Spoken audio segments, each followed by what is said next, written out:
ও ইসরায়েলের হামলায় ইরানের সর্বোচ্চ নেতা আয়াতুল্লাহ আলী খামেনি এবং বেশ কয়েকজন শীর্ষ কর্মকর্তা নিহত হওয়ার পর অত্যন্ত দ্রুততার সাথে পাল্টা জবাব দেওয়া শুরু করেছে ইরান।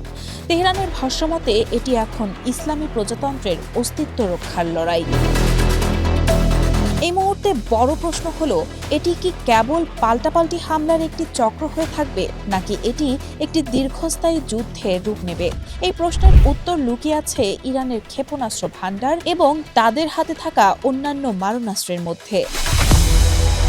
বিশ্লেষকদের মতে ইরানের ক্ষেপণাস্ত্র বাহিনী মধ্যপ্রাচ্যের মধ্যে সবচেয়ে বড় এবং বৈচিত্র্যময়। আধুনিক বিমান বাহিনীর অভাব দূর করতে তারা ব্যালিস্টিক ও ক্রুজ মিসাইলের উপর চরমভাবে নির্ভরশীল। ইরানের দূরপাল্লার ব্যালিস্টিক ক্ষেপণাস্ত্রগুলো 2000 থেকে 2500 কিলোমিটার পর্যন্ত যেতে পারে, যা দিয়ে ইসরায়েল এবং উপসাগরীয় অঞ্চলের যে কোনো মার্কিন ঘাঁটিতে আঘাত করা সম্ভব। তবে এই ক্ষেপণাস্ত্রগুলোর পক্ষে সরাসরি যুক্তরাষ্ট্রে পৌঁছানো সম্ভব নয়। এছাড়াও স্বল্প পাল্লার ক্ষেপণাস্ত্রগুলো একটি 150 থেকে 800 কিলোমিটার পর্যন্ত যেতে পারে। মূলত এগুলো নিকটবর্তী লক্ষ্যবস্তু এবং দ্রুত হামলার জন্য তৈরি। মধ্যপাল্লার ক্ষেপণাস্ত্রগুলো 1500 থেকে 2000 কিলোমিটার পর্যন্ত গিয়ে আঘাত হানতে পারে। বিশেষ করে সেজ্জিল কঠিন জ্বালানি চালিত হওয়ায় এটি খুব দ্রুত উৎক্ষেপণ করা যায়, যা যুদ্ধের ময়দানে ইরানকে বাড়তি সুবিধা দেয়। এর আওতায় কাতার, বাহরাইন, কুয়েত, সৌদি আরব এবং সংযুক্ত আরব আমিরাতের মার্কিন ঘাঁটিগুলো পড়ে।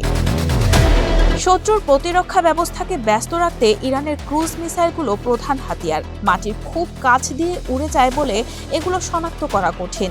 একসাথে শত শত ড্রোন ঝাঁক বেঁধে উৎক্ষেপণ করে শত্রুর প্রতিরক্ষা ব্যবস্থাকে ব্যস্ত রাখা যায়। ঘণ্টার পর ঘণ্টা অচল করে রাখা যায় বন্দর বা বিমানবন্দরগুলো। ইরানের আরেকটি বড় দিক হচ্ছে তারা বছরের পর বছর ধরে তাদের ক্ষেপণাস্ত্রের একটি বড় অংশ মাটির নিচে সুড়ঙ্গ এবং সুরক্ষিত ঘাঁটিতে লুকিয়ে রেখেছে। একে তারা মিসাইল সিটি বলে থাকে। ফলে প্রথম দফার বড় কোনো হামলায় ইরানের সব সক্ষমতা ধ্বংস করা অসম্ভব। ইরানের যুদ্ধের ময়দান কেবল স্থলের লক্ষ্যবস্তুতে সীমাবদ্ধ তা কিন্তু নয়। বিশ্বের মোট তেল ও গ্যাসের একটি বিশাল অংশ যে হরমুজ প্রণালী দিয়ে যায় তা ইরানের নিয়ন্ত্রণে। ইরান দাবি করেছে তাদের ফাত্তা সিরিজের হাইপারসনিক মিসাইল অত্যন্ত গতিশীল এবং অপরাজেয়। ইতোমধ্যে বিশ্বের বৃহত্তম শিপিং গ্রুপ মায়েরস এই প্রণালী দিয়ে জাহাজ চলাচল স্থগিত করেছে, যা বিশ্ববাজারে বাড়িয়ে দিতে পারবে তেলের দাম। ইরানি কর্মকর্তারা দীর্ঘকাল ধরে হুঁশিয়ারি দিয়ে আসছেন যে তাদের মাটিতে কোনো হামলা হলে তাকে কেবল একটি অপারেশন হিসেবে দেখা হবে না, বরং একে পূর্ণাঙ্গ যুদ্ধ হিসেবে গণ্য করা হবে। খামেনির মৃত্যুর পর এই অবস্থান আরও কঠোর হয়েছে।